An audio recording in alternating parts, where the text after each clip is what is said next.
Alright guys, so new video, and it's literally just a skeleton tarantula build with all spares. It's going to be a little paludarium, but it was literally with just spare stuff at her. As you can see, half used silicone tubes, spare egg crate her laying around, spare driftwood, spare aqua soil, basically just spares. This tank was from my 6-eye sand spider, which is now going to we're going to go for 2 pairings with 2 different females, so he's on his way. So yeah, I got a spare tank, so I thought I'd make a mini paludarium for the skeleton tarantula. But alright guys, so first step, egg crate. You need to build a skeleton, so just cut it down to size, and then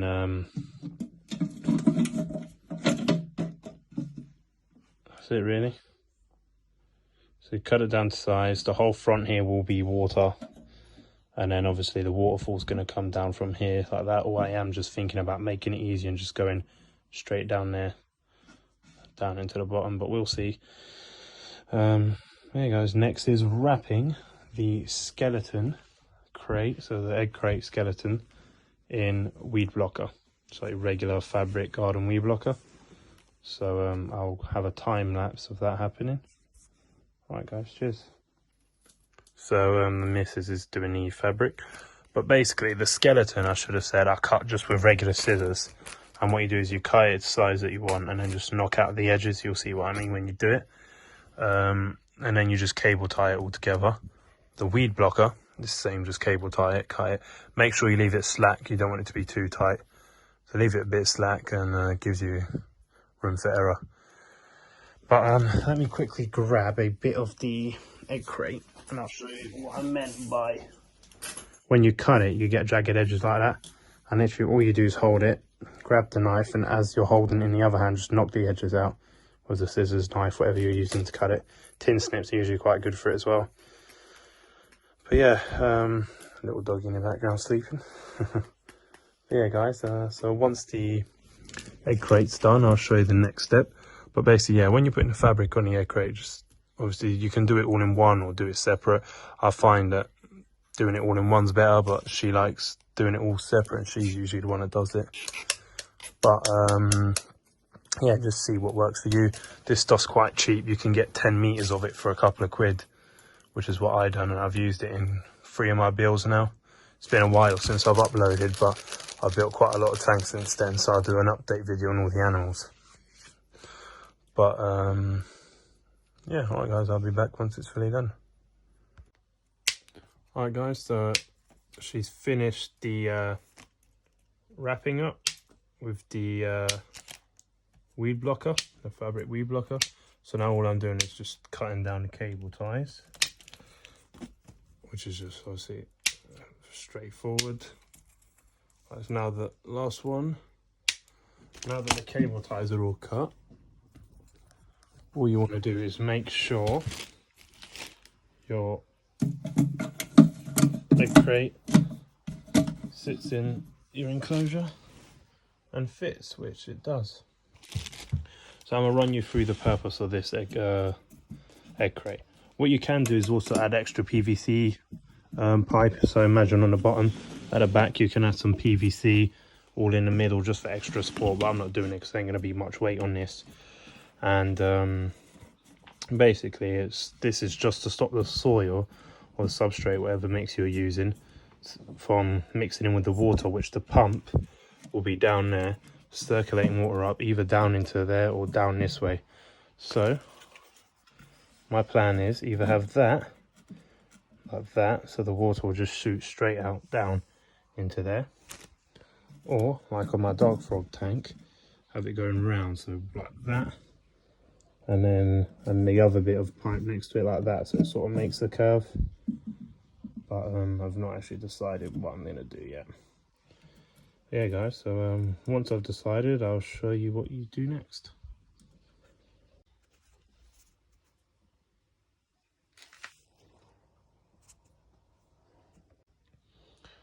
Right guys, so I usually put plant pots in the background, so I was looking for some, but I don't have any small ones, and the challenge of this was building with spare materials that I have. So yeah, about to foam, but what I was, so basically the process is you just lay it out the way you want, all the driftwood, the wood the way you want, and just foam it in really.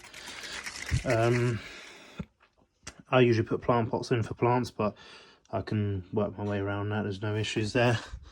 So this is an old can, I didn't know if it'd work, but clearly it did work. So now literally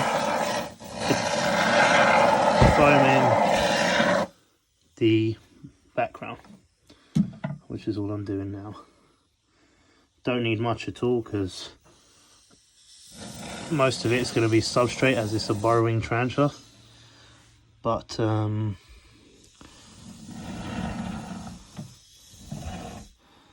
want to foam up all the areas which there won't be any substrate, which is what I'm doing now.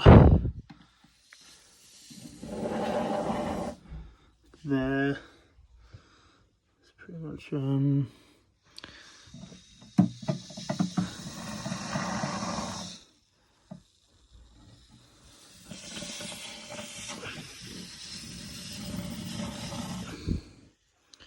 I'm doing now is just trying to foam the waterfall in place, as you can see.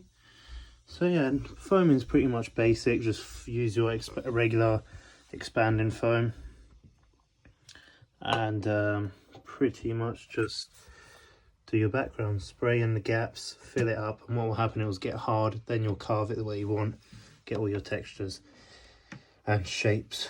Yeah, this is a very small setup compared to usual, so that's why it's very, very basic.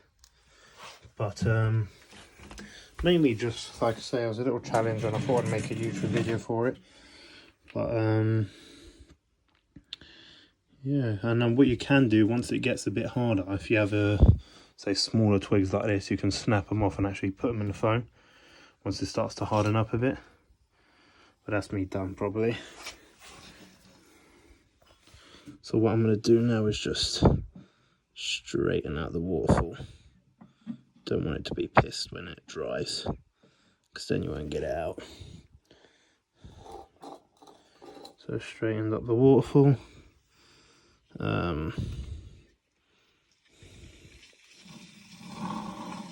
That's pretty much it, to be honest.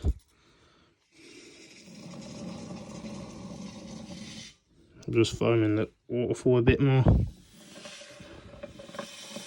You'd rather have extra foam than too little foam. The merrier, the better. There you go, guys. That's pretty much it now. So the foam will expand and secure everything into place, basically. As you can see back there, the cork will be held in. It will be held in by the foam. What I might do is just build the back up here a bit more.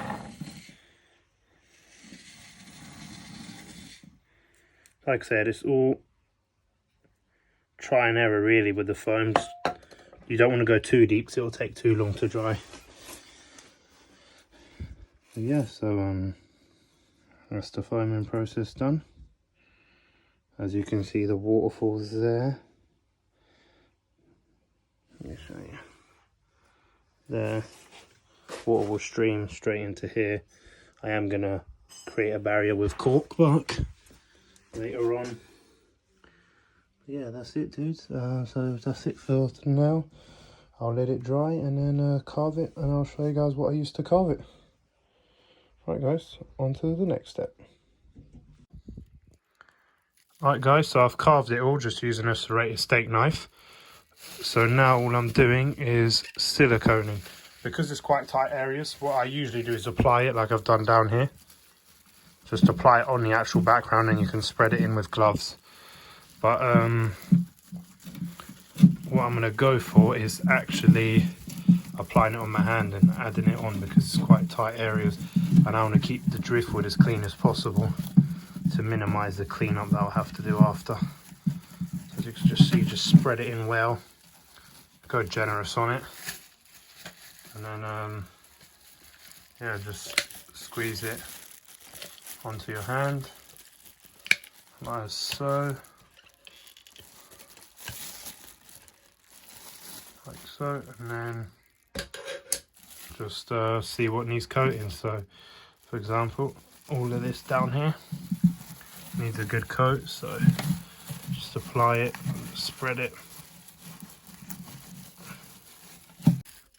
Alright guys, sorry about that, video cut out.